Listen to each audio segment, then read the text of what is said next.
Hello, today I'd like to talk about tension. I think tension is important in any sort of storytelling or anything you want to keep the player engaged. If there isn't a certain element of tension, then it's really easy to stop, put the book down, press pause on the movie, or go watch something else, or, just quit the video game. So I think tension is important to keeping a player engaged or keeping a person engaged in a sort of artistic endeavor. But I think tension is especially important in horror games. So I want to talk about tension and sort of the types of tension that we're playing with and how we're trying to keep people engaged. So I think firstly there's the tension of the actual enemy encounters. So with enemy encounters, there's a thing there and you're here and you have to get by them, and so that creates a certain tension. There's the risk of getting killed in some terrible way by the enemy encounter, and so these are good for short-term tension.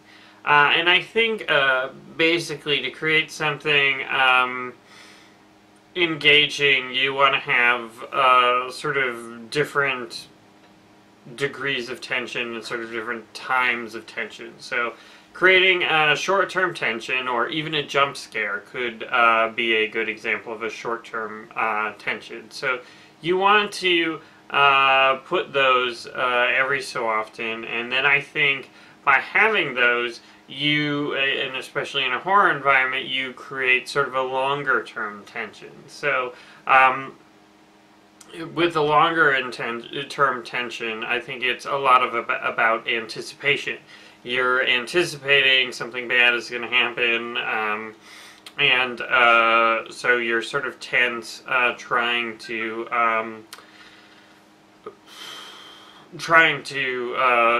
anticipate it, I think, trying to almost prepare yourself with it, which is an interesting feeling.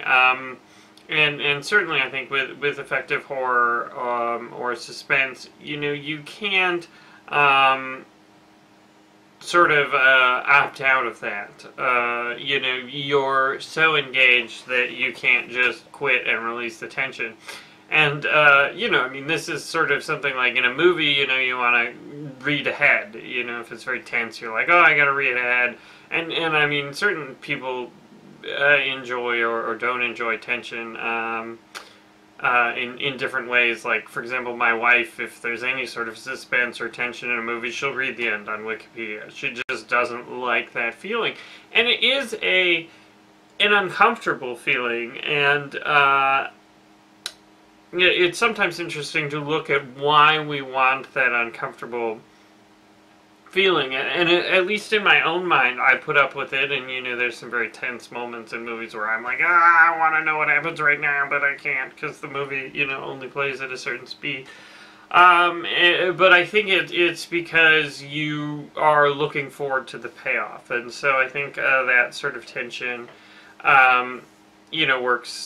works in terms of, being in a creepy environment and walking around and waiting for the next jump scare.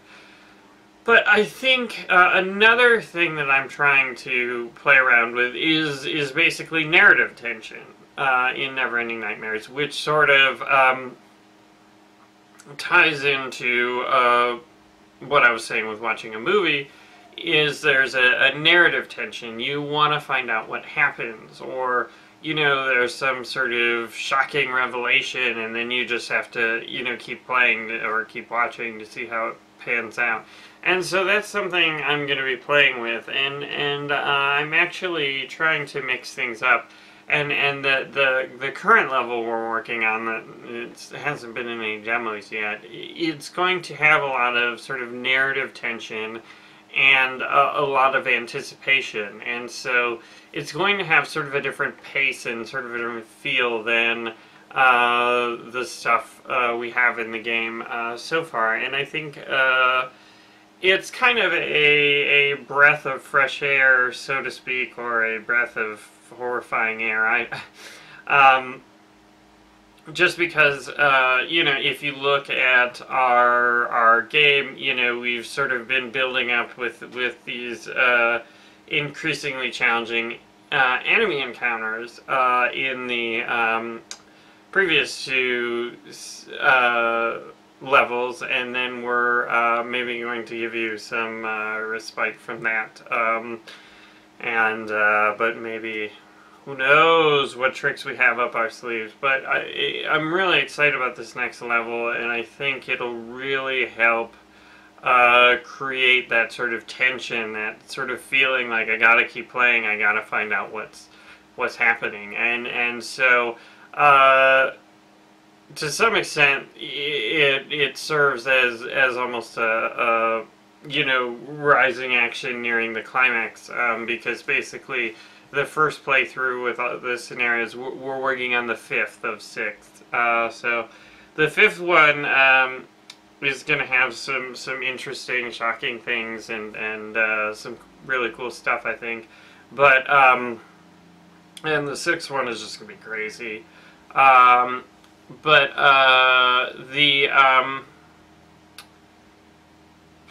was I saying? Crap. I'm drawing a blank. I guess I was just saying that we're trying to do sort of a different type of tension and trying something a little fresh and a little different and sorry, now I remember. What I was trying to get at is that the way we're telling this story, which basically you don't really know what's going on until the very, very end when you wake up, and then even then that's not necessarily the reality, because there's going to be completely different endings. But basically we're